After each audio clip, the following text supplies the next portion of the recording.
This past summer, I had the great privilege of spiritually and emotionally accompanying patients and families in the hospital as a chaplain intern. In this position, I showed up to a variety of situations. I sat with families as their loved ones transitioned from this world to the next. I visited patients before surgery. I responded to trauma, among other things. Hospital chaplains are there to serve and support patients, family, and staff, both spiritually and emotionally. Many stories come to mind when I think about the practice of Shemitah, of release, and how it related to my work in the hospital, but there's one in particular that I want to share. It was towards the end of my shift, and I was getting a little bit antsy. I walked into a room not knowing exactly what to expect, and that's the thing about chaplaincy in a hospital. You never really know what to expect. The woman in the bed was doubled over in pain, sobbing. We spoke for a few minutes, and I asked her what was happening in her body and her heart.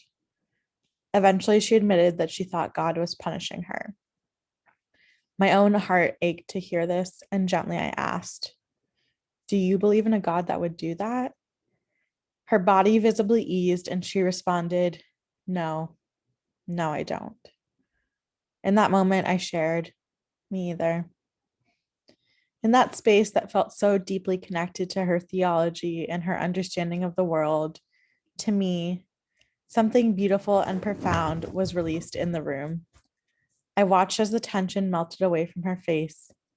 I imagined a God of compassion, a God of release, reaching down and embracing us both. During the summer, I was confronted with many situations that led me to sink deeper into my personal theology. And this I know to be true. I do not believe illness is a form of punishment from God. I believe life is chaotic and random, and lots of very good people get sick for no good reason.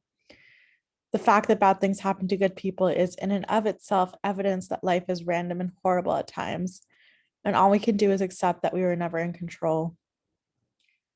And yet, in these moments of profound suffering and illness, God is right there with us in the muck, next to the incredible healthcare workers.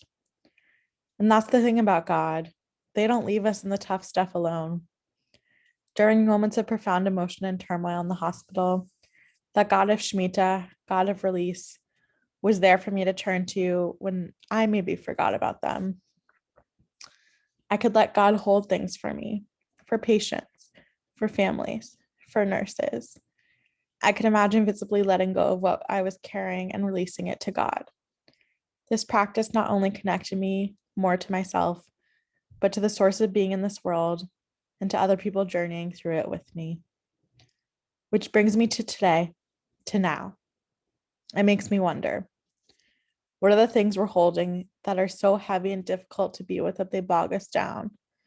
Can we take a moment to remember that there is something more profound, divine, even revelatory, a source of all being that we can release to? How do we remember that we are not alone in these moments of heavy lifting? As we enter into this year of release, I pray that we can remember we are not alone in holding what is messy and hard and heavy in this world.